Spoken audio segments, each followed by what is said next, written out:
جاوید نامہ علامہ اقبال کی فارسی میں لکھی ہوئی کتاب ہے۔ اسے اقبال کے شاہکاروں میں سے سمجھا جاتا ہے۔ یہ کتاب ڈینٹے کی ڈیوائن کامیڈی سے متاثر ہے۔ اقبال کی رہنمائی مولانا روم کرتے ہیں۔ مولانا روم علامہ اقبال کے ساتھ فلک قمر پہ ان کے ساتھ ہوتے ہیں۔ یہ نظم ستاروں کی دنیا سے گزر کر فلک قمر کی طرف جب اقبال جا رہے تھے رومی کے ساتھ، اس کے متعلق ہے۔ یہ زمیں و آسماں ملک خدا ہے بے گماں، اپنی میراث اختر و خورشید و ماہ و کہکشاں۔ یہ زمین اور آسمان یہ اللہ تعالیٰ کی ملکیت ہیں۔ یہ چاند، یہ پروین، ستارے یعنی ستارے سب ہماری میراث ہیں۔ نائب حق ہونے کے ناطے انسان کائنات کی ہر شے کو تسخیر کر کے اس سے فائدہ اٹھانے کا حقدار ہے یا اسے فائدہ اٹھانے کی اجازت ہے۔ علامہ اقبال ستاروں کی دنیا سے گزر کر فلک کے قمر کی طرف جا رہے ہیں۔ یہ زمیں و آسماں ملک خدا ہے بے گمان، اپنی میراث اختر و خورشید و ماہ و کہکشاں۔ اس سفر کی راہ میں جو کچھ نظر آئے تجھے، دیکھتا جا ایک محرم کی نگاہوں سے اسے۔ اجنبی کی طرح اپنے دیش میں اصلانہ چل، اے کہ خود سے گم ہے تو اب خوف بیجا سے نکل۔ یہ سبھی جو حکم تو دیتا ہے کرتے ہیں وہی، اقتضا جو تیری خدمت کا ہے کرتے ہیں وہی۔ علامہ اقبال اب ستاروں کی دنیا سے گزر کر فلک کے قمر کی طرف جا رہے ہیں۔ قمر جو ہے وہ چاند کو کہتے ہیں اور فلک آسمان کو کہتے ہیں۔ یہ زمین اور آسمان اللہ تعالیٰ کی ملکیت ہے۔ یہ چاند، یہ پروین ستارہ یعنی ستارے سب ہماری میراث ہیں۔ اس راستے میں جو کچھ نظر آ رہا ہے، اے مسافر تو اسے مہربانہ نگاہوں سے دیکھ، یعنی اس پر غور و فکر کر، سرسری نگاہ ڈالتے ہوئے مت گزر۔ تو اپنے شہر میں اجنبیوں کی طرح مت چل، اے کہ تو خود کو گم کیے ہوئے ہے، ذرا بے باک ہو جا۔ اس کائنات کا وجود تیرے یعنی انسان ہی کے وجود کا مرہوم منت ہے۔ تو اپنی خودی سے آگاہ ہو کر اسے تسخیر کر، یہ تیرے ہی خدمت کے لیے تخلیق ہوئی ہے، اور وہ یعنی ساری اشیاء تیرا حکم دل سے مانتی ہیں۔ اگر تو کسی شے سے کہے کہ یہ مت کر، وہ کر، تو وہی کچھ کرے گی۔ میراث کہتے ہیں ترکہ مال۔ یہ جہاں کچھ بھی نہیں ہے جز بتانے چشم و گوش، اس کے ہر فردہ کو مرنا ہوتا ہے مانند دوش۔ تو بیابان تمنا میں ہو پے ہم رہ سفر، یعنی ابراہیم بن اس بت کدے کا بے خطر۔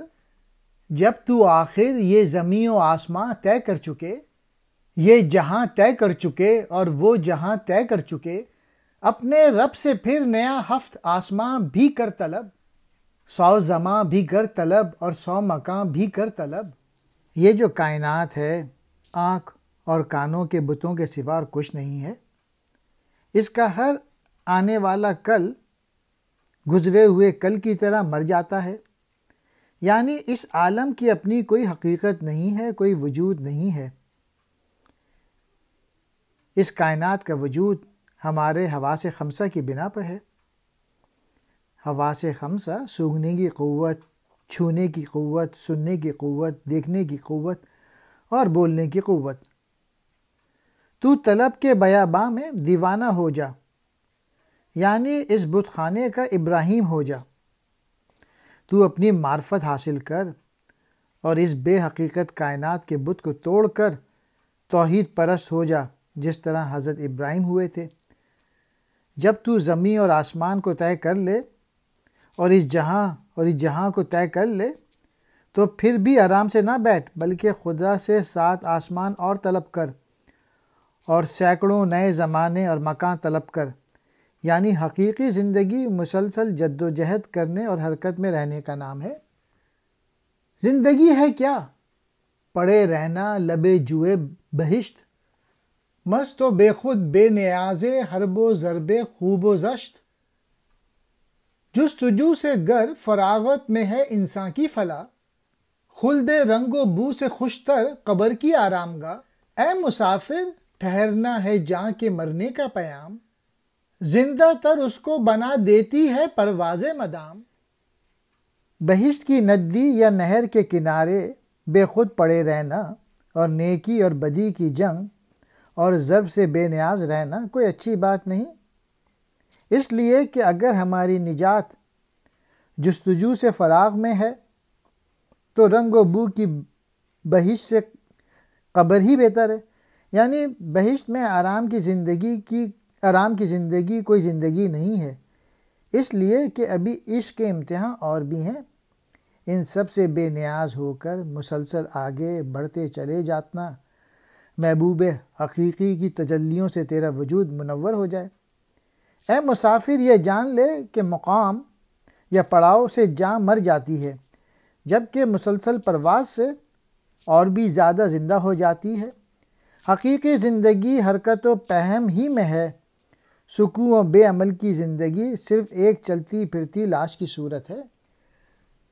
ہم سفر تجھ کو ماہ و انجم کا ہونا خوب ہے، راحت و آرام میں ایک پل نہ کھونا خوب ہے، آخر عشق جس دم فضاؤں میں ہوا میں بے سپر، پہلے جو اوپر تھا اب نیچے مجھے آیا نظر، خاک تیرا بن گئی تھی روکش قندیل شب، میرا سایہ اور میرے سر کے اوپر اے عجب، ہر گھڑی ہر ثانیہ نزدیک سے نزدیک تر، اب نظر کے سامنے آیا کوہستان قمر، مجھ سے رومی نے کہا وہم و گماں سے پاک ہو، بے تامل خوگر رسم و راہ افلاک ہو۔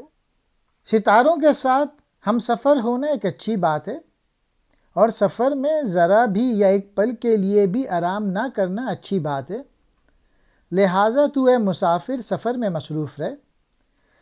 جب میں مسافر یعنی اقبال فضاؤں میں مصروف سفر ہوا تو جو کچھ اوپر تھا وہ نیچے نظر آنے لگا۔ اس سفر میں کسی قسم کی مشکل محسوس کرنے کے بجائے میرا حوصلہ بلند سے بلند تر ہوتا چلا گیا۔ تاریک مٹی زمین اب مجھے رات کی قندیل سے زیادہ دکھائی دینے لگی، میرا سایہ میرے سر پر تھا، کیسی عجیب بات تھی، یعنی زمین پر تو میرا سایہ میرے پاؤں پر تھا، یہاں مذکورہ عجیب منظر تھا۔ ہر لمحہ ہم چاند سے نزدیک تر ہوتے چلے گئے، حتیٰ کہ چاند کا پہاڑی سلسلہ نمایاں ہو گیا نظر آنے لگا۔ رومی جو اقبال کے ہمسفر تھے کہنے لگے، تو یعنی اقبال وہم و گماں سے پاک ہو جا، کسی شک و شبہ میں نہ پڑ اور آسمانوں کے رسم و راہ کا عادی ہو جا۔ مطلب یہ کہ یہاں کے طور طریقے قاعدے اور ضابطے زمین کے طور طریقوں سے مختلف ہیں، لہٰذا تو وہم و گماں کا شکار ہونے کے بجائے ان قواعد کی روشنی میں اس فضا کو دیکھ۔ گرچہ دوری ہے بہت ہم سے شناسا ہے قمر، پہلی منزل اس سفر کے راستے کا ہے قمر، اس کے دیر و زود کا معیار دیکھا چاہیے، اس کے کہساروں میں جو ہیں غار دیکھا چاہیے۔ چاند ہم سے اگرچہ دور ہے کہ ہم زمین پر رہنے والے ہیں اور وہ آسمان پر ہوتا ہے، لیکن وہ ہم سے آشنا ہے یا ہم اسے جانتے پہچانتے ہیں۔ یہ ہمارے سفر کے راستے کی پہلی منزل ہے۔ اس چاند کے زمانے کے دیر اور زود دیکھنے کے لائق ہیں، اس کے کوثار کی غاریں دیکھنے کے لائق ہیں۔ مطلب یہ کہ یہاں کے زمان و مکان کی کیفیت زمینی زمان و مکان کی کیفیت سے مختلف ہے، اور اسی طرح یہاں کی جو غاریں ہیں وہ بھی زمینی غاروں سے مختلف ہیں۔ وہ سکوت و خاموشی و کوثار ہولناک، اندروں اس کا تھا پرسوز اور بیروں چاک چاک، سو جبل تھے خافتین و یلدرم جیسے وہاں، آگ تھی ان کے شکم میں اور دہن پر تھا دھواں، اس کے اندر سے کبھی اگتا نہیں سبزہ کوئی، اور طائر بھی فضاؤں میں نہیں اڑتا کوئی، ابر پارے اس کے بے نم اور ہوائیں تند و تیز، وہ زمین مردہ سے اس کے تھی مصروف ستیز۔ وہ خاموشی اور وہ کوہسار یعنی پہاڑی سلسلہ بھیانک تھا۔ اس چاند کا اندر تو پرسوز تھا، لیکن اس کا ظاہر چاک چاک تھا، یعنی پھٹا پھٹا سا تھا۔ وہاں خافتین اور یلدرم نام کے سینکڑوں آتش فشاں پہاڑ تھے، جن کے دہانوں پر تو دھواں تھا لیکن ان کے پیٹ میں آگ تھی۔ آتش فشاں پہاڑ کے حوالے سے ایسا کہا ہے، اس کے اندر سے سبزے نے سر نہ نکالا تھا اور اس کی فضا میں کوئی پرندہ محب پرواز نہ تھا، یعنی ایسی فضا تھی جہاں نہ سبزہ تھا اور نہ کوئی پرندہ ہی نظر آ رہا تھا۔ وہاں کے بادلوں میں نمی نہ تھی اور ہوائیں تند و تیز تھیں۔ یہ بادل اور ہوائیں اس کی مردہ زمین سے برسر پیکار تھیں۔ ایک جہان کہنا و فرسودہ تھا بے رنگ و سود، نے نشان زندگی تھا کوئی نے آثار موت۔ ناف میں اس کی نہ تھی ریشہ نخل حیات، سلب میں اس کے زمانے کے نہیں تھے حادثات۔ گرچہ وہ ہے ایک رکن دود مان آفتاب، صبح و شام اس کی نہیں لائی تھی کوئی انقلاب۔ پیر رومی نے کہا اٹھ اور قدم آگے بڑھا، دولت بیدار کو ہاتھوں سے اپنے مت گوا۔ وہ ایک فرسودہ جہاں تھا جو رنگ اور آواز سے خالی تھا، یعنی وہاں نہ کوئی رنگ نظر آ رہا تھا اور نہ کوئی آواز ہی سنائی دے رہی تھی، نہ وہاں زندگی ہی کے کوئی آثار نظر آ رہے تھے اور نہ موت ہی کے آثار تھے۔ نہ تو اس کی ناف میں زندگی کے درخت کی کوئی رگ تھی اور نہ اس کے زمانے کی پشت ہی میں حادثات تھے۔ اگرچہ وہ چاند سورج ہی کے خاندان سے ہے، لیکن اس کی صبح اور شام کوئی انقلاب پیدا نہیں کرتی۔ رومی نے کہا اٹھ اور قدم آگے بڑھا، تو بیدار نصیب کو ہاتھ سے مت دے۔ دودمان کہتے ہیں خاندان کو۔ اس کے ظاہر سے بہت اچھا ہے باطن کا سما، اس کے اندر جو نہاں ہے وہ ہے ایک دیگر جہاں۔ جو بھی اب آ جائے تیرے سامنے اے مرد ہوش، تو اسے کر لے اسیر حلقہ ہائے چشم و گوش۔ چشم بینا ہے تو ہر شے ہے یہاں کی دیدنی، ہے ترازو نگاہ میں بے گمان سنجیدنی۔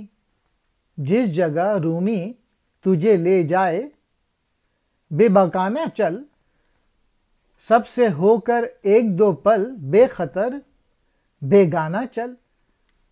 اس نے پھر آہستگی سے ہاتھ کو کھینچا میرے اور چل کر تیز تر ایک غار پر لایا مجھے۔ رومی نے کہا اٹھ اور قدم آگے بڑھا، تو بیدار مقدر یا نصیب کو ہاتھ سے مت دے۔ اس چاند کا باطن اور اندروں اس کے ظاہر سے کہیں بہت اچھا ہے۔ اس کی غاروں کے اندر ایک اور ہی دنیا ہے۔ اے صاحب ہوش اقبال، جو کچھ بھی تیرے سامنے آئے اسے تو اپنے چشم و گوش کے حلقوں میں لے لے۔ اگر آگ دیکھنے والی ہے تو ہر شے دیکھنے کے لائق ہے، اور وہ نگاہ کے ترازو میں تولنے کے لائق ہے۔ رومی جہاں کہیں تجھے لے جائے تو وہاں چل، اور ایک دو پل کے لیے اس رومی کے سوا ہر شے سے بیگانہ ہو جا۔ اس نے آہستہ سے پھر ہاتھ اپنی طرف کھینچا اور تیز چلتے ہوئے غار کے کنارے پہنچ گیا۔